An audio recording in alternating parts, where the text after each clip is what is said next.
नमस्कार, मैं हूं आपके साथ सूर्यकांत द्विवेदी और आप सभी को करवा चौथ के पावन पर्व की हार्दिक शुभकामनाएं। 2 सवाल आए हैं, वो बड़े चौंकाने वाले सवाल हैं। एक सवाल ये आया है कि बायना किसको देना चाहिए?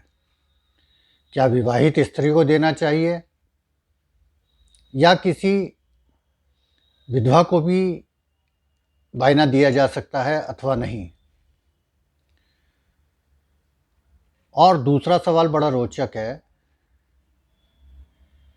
कि चंद्रमा को अर्घ्य क्या अकेले देना चाहिए? अब इन 2 सवालों का जवाब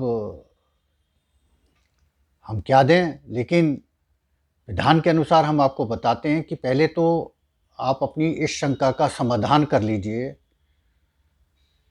कि ऐसा कोई नियम नहीं है कि करवा चौथ का बायना सुहागिन स्त्री ही ले सकती है और कोई नहीं। ये सिर्फ हमारा अंधविश्वास है और कुछ नहीं। आपके बायने पर आप पहला अधिकार जो है वो आपकी सास का है,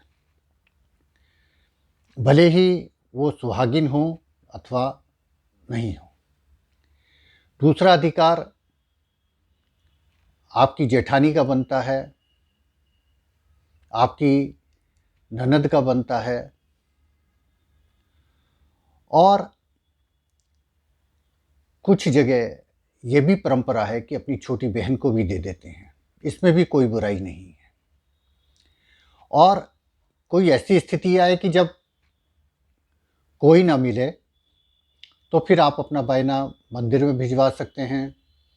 और सबसे अच्छा मैं तो कहूँगा कि उपाय यही है कि आप किसी गरीब को भोजन खिला दें, उससे बड़ा कोई पुण्य नहीं होता है, तो वो कर सकते हैं। और अंतिम विकल्प के रूप में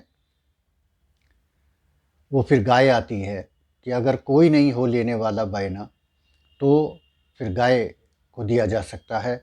बस एक बात का ध्यान रखिएगा कृपया कि यदि बायना उस महिला को दिया जा रहा है जिनके पति का देहांत हो चुका है, तो फिर उस थाली में आप बिंदी मत रखिए। बिंदी किसी को दे दीजिए। बिंदी और सिंदूर चूड़ी ये उसमें कृपया ना रखें, क्योंकि आप बायना देंगे उनको और दुख होगा, उनको यादें आएंगी पुरानी और वो दुखी होंगी। तो ये दुख का त्यौहार नहीं, खुशी का त्यौहार है, तो ये कर लीजिए। और दूसरे झट से मैं एक चीज़ और बता देता हूँ कि चंद्रमा को अर्घ्य है, परिस्थिति हो तो आप अकेले दे दीजिए, लेकिन यदि आप अपनी सास के साथ चंद्रमा को अर्घ्य देते हैं तो पुण्य का फल जो होता है वो दुगना हो जाता है। क्योंकि सास जो हैं वो मातृशक्ति की प्रतीक हैं, माता हैं। और गणपति जो हैं जिनके निमित्त अर्घ्य दिया जा रहा है, चंद्रमा को अर्घ्य दिया जा रहा है, वो अपनी माता के बहुत लाडले थे, माता के परम सेवक थे। इसलिए अपनी सास के साथ अगर आप अर्घ्य देते हैं तो इसका पुण्य का फल दुगना हो जाता है। आप सभी को बहुत बहुत मंगल कामनाएं। धन्यवाद, नमस्कार, प्रणाम।